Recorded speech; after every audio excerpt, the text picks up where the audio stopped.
Hello friends, அஸ்ஸலாமு அலைக்கும். நான் இன்றைக்கி லஞ்சுக்கு பீக்கங்காய் பால் கறியும் அதோடு கூட மீன் கறியும் மீனை ஃப்ரையும் பண்ணியிருந்தேன் ஃப்ரெண்ட்ஸ். வாங்க ஃப்ரெண்ட்ஸ், இது எப்படி செய்கிறதுன்ட்டு பார்ப்போம்.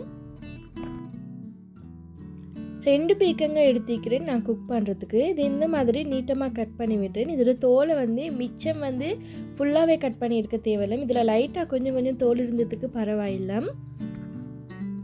முத்தாத பீக்கங்காய் எப்படி செக் பண்ணி வாங்குறதுன்றால், நான் எப்போவுமே இந்த மாதிரி தான் செக் பண்ணி வாங்குவேன். கையில் எடுத்து பார்க்கக்குள்ளக்கே அது கொஞ்சம் ஹெவியாக இருக்கணும். அப்படி ஹெவியாக இருந்துச்சுன்னா அந்த பீக்கங்காய் முத்தாமைக்கு இருக்கும். அது மட்டும் இல்லை, அதை கொஞ்சம் ப்ரெஷ் பண்ணி பார்க்கக்குள்ளைக்கும் உங்களுக்கு விளங்கும். குயிக்காக ப்ரெஸ் ஆகணும். முத்தின பீக்கங்காய்னால் அதில் ப்ரெஷ் ஆகிறது கொஞ்சம் கஷ்டமாக இருக்கும். பிஞ்சு பீக்கங்காய் குயிக்காக ப்ரெஸ் ஆகிடும். அது மட்டும் இல்லை, அதோட நீட்டு நரம்பாக இருக்குது இல்லையா, அதையும் நீங்கள் செக் பண்ணி பாருங்கள். அந்த நரம்பு நீட்டு நரம்பாக இருக்கிறது கொஞ்சம் மெல்லிஸாக இருக்கணும். அது தடிப்பு இருந்தாலும் முத்தின பீக்கங்காய் நீங்கள் மெல்லிசான நரம்பை பார்த்து வாங்கினீங்கன்னா அது முத்தாமைக்கு இருக்கும். இந்த மாதிரி 3 விதமாக நீங்கள் செக் பண்ணி பார்த்து வாங்கினீங்கன்னா நல்ல பீக்கங்காய் உங்களுக்கு பார்த்து வாங்கலும். நான் எப்போவுமே இப்படி தான் செக் பண்ணி பார்த்து வாங்குவேன். இதை நல்லா வாஷ் பண்ணிவிட்டு நான் இந்த மாதிரி கட் பண்ணி எடுத்துக்கிறேன். இப்போ இதுக்கு தேவையான வெங்காயம் எல்லாத்தையும் கட் பண்ணி எடுக்கிறேன்.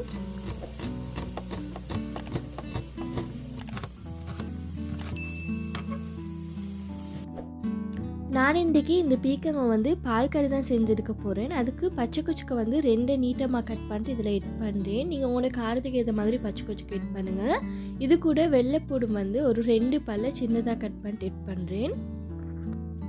பொதுவாக பீக்கங்காய் கறி எப்படி ஆக்குறதுன்னு எல்லாருக்கும் தெரிஞ்சிருக்கும். நான் நினைக்கிறேன் மிச்சம் பேர் இதே மாதிரி தான் ஆக்குவீங்கன்னு. அப்போது இது பிகினர்ஸுக்கு நல்லா யூஸ்ஃபுல்லாக இருக்கும்னு தான் நான் இதில் போட்டிக்கிறேன்.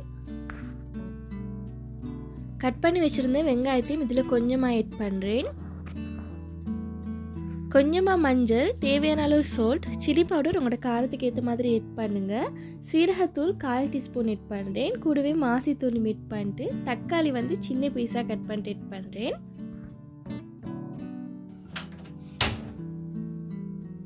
ஸ்டவ்வை கொஞ்சம் லோ ஃப்ளேமில் தான் வச்சுட்டு இதில் 2 டேபிள் ஸ்பூன் ஆயில் எட் பண்ணுறேன். கொஞ்சமாக கருவேப்பிலை எட் பண்ணி கருவேப்பிலை கொஞ்சம் பொரிஞ்சு வர கொள்ளைக்கு வெங்காயம் எட் பண்ணுறேன். வெங்காயம் மிச்சம் எட் பண்ண தேவையில்லை, கொஞ்சம் எட் பண்ணிட்டு இது மிச்ச நேரம் வதங்க தேவையும் இல்லை. கொஞ்சம் லைட்டாக வதங்க கொள்ளைக்கு நான் இதில் பீக்கங்காய் எட் பண்ணுறேன்.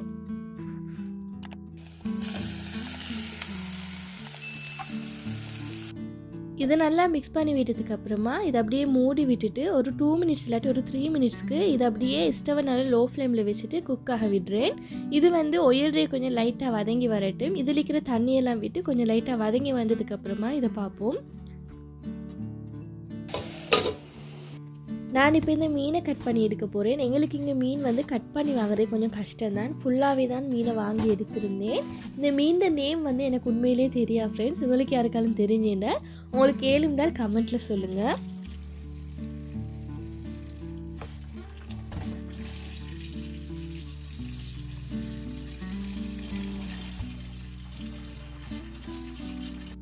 இதில் இந்த சைடில் இருக்கிற வால் எல்லாம் ஃபஸ்ட்டுக்கே நான் கட் பண்ணி எடுக்கிறேன்.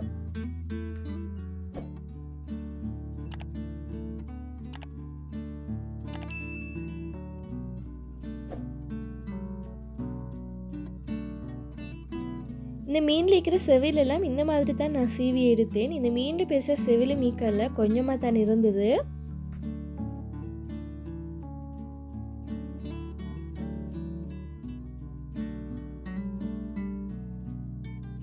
செவிலையும் நல்லா சீவி முடிச்சதுக்கப்புறமா இதில் இருக்கிற இந்த வாய் துண்டையும் நல்லா கட் பண்ணி விட்டுட்டு இந்த நடுவில் கேட்குற இந்த துண்டையும் நான் வேறையாக கலட்டி எடுத்தேன்.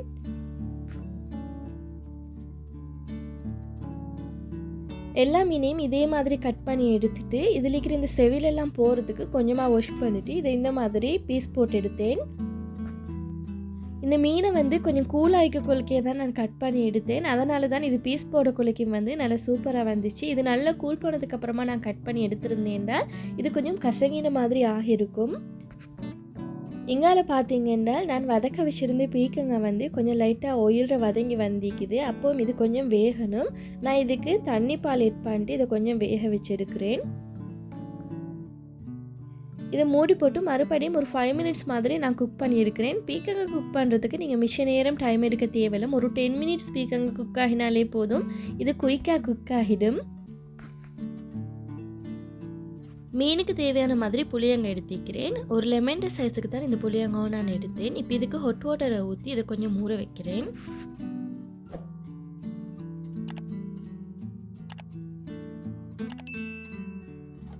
இங்கால பீக்கங்கோட பால் எல்லாம் வற்றி இது நல்லா வெந்து வந்திக்குது. இப்போ நான் இதில் தேங்காய் கட்டி பால் ஆட் பண்ணிட்டு இதை ஒரு 2-3 கொதிக்க கொலைக்கு ஸ்டவ் அப்படியே ஆஃப் பண்ணி விடுறேன். இப்போ எங்களோட பீக்கங்காய் கறி ரெடி ஆயிட்டுது.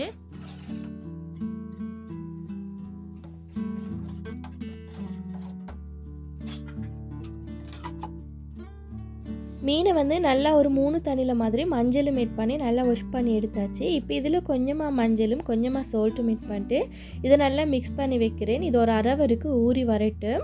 நான் வந்து 500 கிராம் மீன் தான் எடுத்தேன். அதில் வந்து 250 கிராம் மீனை வந்து ஆக்கிறதுக்கு எடுத்திக்கிறேன். 250 கிராம் மீனை வந்து ஃப்ரை பண்ணுறதுக்கு எடுத்திக்கிறேன். அரப்புக்கும் ஆலிஃபுக்கும் ஃப்ரை பண்ணின மீன் தான் பிடிக்கும். ஆக்கினது பெருசாக சாப்பிட மாட்டாங்க. இப்போ இந்த ஃப்ரை பண்ணுறதுக்கு எடுத்து வச்சுக்கிற மீனில் வந்து பாதி லெமனை இந்த மாதிரி புளிஞ்சு விடுறேன். உங்களுக்கு எந்த அளவுக்கு புளி வேணுமோ அந்த அளவுக்கு நீங்கள் இதில் ஆட் பண்ணுங்கள். இதில் தேவையான அளவு சால்ட்டும் ஆட் பண்ணிட்டு சில்லி பவுடர் உங்களோட காரத்துக்கு ஏற்ற மாதிரி ஆட் பண்ணுங்கள். கொஞ்சமாக மஞ்சளும் ஆட் பண்ணிட்டு இதை நல்லா மிக்ஸ் பண்ணிவிட்டு ஒரு 1 ஹவர் தான் நான் இன்றைக்கி இதை ஊற வச்சு எடுத்தேன். நீங்கள் வந்து ஒரு 2-3 ஹவர் இதை ஊற வச்சு எடுத்தேன்னாலும் இதில் நல்ல புளியெல்லாம் இறங்கி இன்னும் நல்ல டேஸ்ட் ஆகிக்கும்.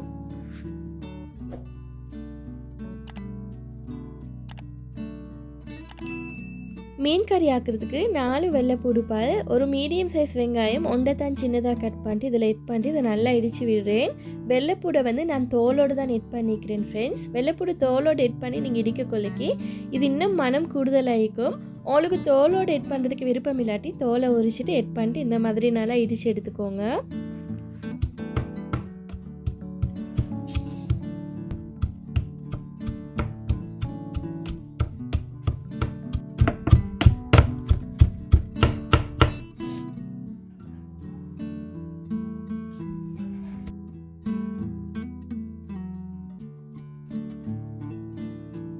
இன்றைக்கு குக் பண்ண கொலைக்கு சீரகமும் முடிஞ்சிருந்துச்சு. அதுக்கு தான் வறுத்துட்டிக்கிறேன். சீரகத்தை வந்து நல்லா வாஷ் பண்ணிவிட்டு இதை காய வச்சுட்டு நல்லா வேறு காஞ்சதுக்கு அப்புறமா தான் இதை எடுத்து வறுக்கிறேன். இந்த மாதிரி நீங்கள் வறுத்துட்டு இதை அரைச்சி யூஸ் பண்ண கொலைக்கு இதோட மனம் வேறு லெவலாகிக்கும். கடையில் நான் எப்போவுமே சீரகம் வாங்க மாட்டேன்.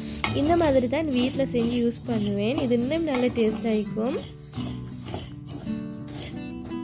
மீன் கறி ஆக்கிறதுக்கு 250 கிராம் மீனுக்கு வந்து ஒரு 4 டேபிள் ஸ்பூன் மாதிரி ஆயில் ஆட் பண்ணுறேன். ஆயில் ஆட் பண்ணி கொஞ்சம் ஹீட் ஆகக்குள்ள கடுகு ஆட் பண்ணிட்டு கடுகு கொஞ்சமாக பொரிஞ்சு வரக்குள்ள கருவேப்பிலை ஆட் பண்ணுறேன். கருவேப்பிலையும் கொஞ்சம் ஹம்பையும் தான் இன்றைக்கி ஆட் பண்ணினேன்.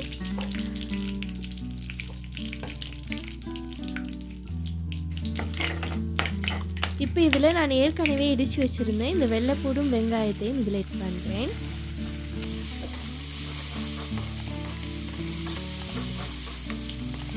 வெங்காயமும் வெள்ளைப்பூடும் கொஞ்சம் நல்லா பொரிஞ்சு வரட்டும். பாருங்கள் ஃப்ரெண்ட்ஸ், இந்த மாதிரி வெங்காயமும் வெள்ளைப்பூடும் நல்லா பொரிஞ்சு வந்திக்குது. மனமும் சும்மா அந்த மாதிரி கம கமன்னு இருக்குது. இப்போ நான் இதில் கொஞ்சமாக உளுவரிசி ஆட் பண்ணுறேன்.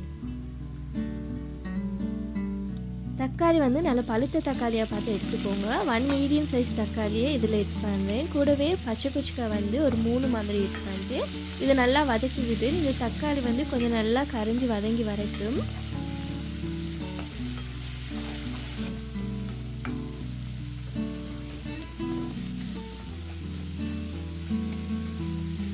தக்காளியும் நல்லா கரைஞ்சி வதங்கி வந்திக்குது. இப்போ நான் இதில் ஏற்கனவே கரைச்சி வச்சுருந்தேன் இந்த புளியை இதில் ஆட் பண்ணுறேன். புளியங்காய் இருக்கிற இந்த சீட்ஸ் எல்லாம் நான் வேறு எடுத்துகிட்டு தான் ஆட் பண்ணுறேன். இப்போ இதில் கொஞ்சம் வாட்டரும் ஆட் பண்ணிட்டு இதுக்கு தேவையான மசாலாவும் ஆட் பண்ணுறேன். Chilli powder 1 table spoon add பண்ணுறேன். நான் எப்போவுமே மீன் கறி செய்யக்குள்ளே கொஞ்சம் உரப்பாக தான் செய்வேன். நீங்கள் உங்களோட காரத்துக்கு ஏற்ற மாதிரி ஆட் பண்ணுங்கள். கொஞ்சம் உரப்பாக செஞ்சால் இன்னும் டேஸ்ட் ஆகிக்கும். சீரகம் 1 டீஸ்பூன், கொத்தமல்லி 2 டீஸ்பூன் ஆட் பண்ணிட்டு கொஞ்சமாக மஞ்சள் ஆட் பண்ணி இது தேவையான அளவு சால்ட்டும் ஆட் பண்ணுறேன். ஏற்கனவே மீனுக்கும் கொஞ்சம் சால்ட் மிக்ஸ் பண்ணி வச்சுக்கிறதால நான் இந்த மசாலாவுக்கு சால்ட்டை கொஞ்சம் குறைவாக தான் ஆட் பண்ணினேன். இது திக்காய்க்கிறதால இதுக்கு இன்னும் கொஞ்சம் வாட்டர் ஆட் பண்ணிட்டு இதை நல்லா கொதிக்க விடுறேன். இதில் இருக்கிற மசாலா வாசமெல்லாம் நல்லா பேய்த்து இது நல்லா கொதிச்சு வரட்டும்.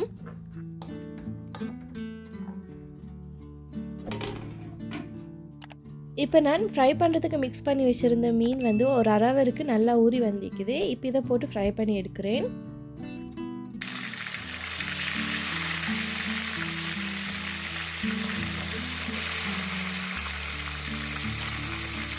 இந்த மசாலாவும் நல்லா தண்ணியெல்லாம் வற்றி கொஞ்சம் திக்காக இதில் இருக்கிற மசாலா வாசமும் போய்த்து நல்லா குக்காகி வந்திக்குது. இப்போ நான் இதில் மீனை ஆட் பண்ணுறேன்.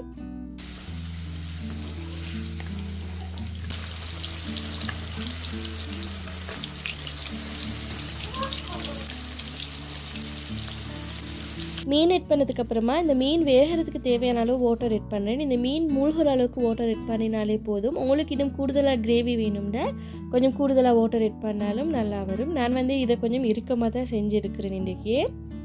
இதை கொஞ்சமாக இந்த மாதிரி தாட்டி விட்டுட்டு ஒரு 10 மினிட்ஸ் இதை குக் பண்ணினாலே போதும் மூடி விட்டு.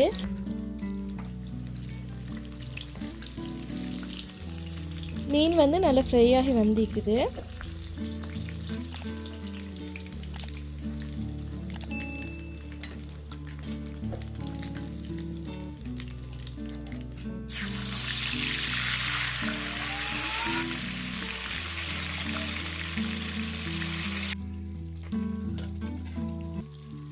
மீனும் கொஞ்சம் குக்காகி வந்திக்குது. இதை வந்து ஸ்பூனால் நான் மிக்ஸ் பண்ணலை ஃப்ரெண்ட்ஸ். இது ஸ்பூனால் மிக்ஸ் பண்ணினீங்க என்றால் இந்த மீன் உடைஞ்சிடும். இந்த மாதிரி கொஞ்சம் ஆட்டிட்டு இதை மறுபடியும் ஒரு 5 மினிட்ஸ் இதை வேக வச்சு எடுக்கிறேன்.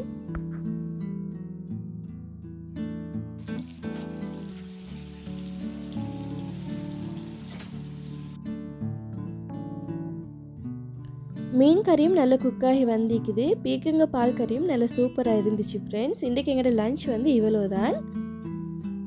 எங்களோட ஹஸ்பண்ட் வந்து சாப்பிட்றதுக்கு வந்துட்டார். இப்போ சஹனில் போட்டு ஒன்று சாப்பிட்டிக்கிறோம். அரஃபும் ஆலிஃபும் சாப்பிட்றதுக்கு வரல, கொஞ்சம் லேட்டாகி தான் நான் அவங்களுக்கு ஃபீட் பண்ணிவிட்டேன்.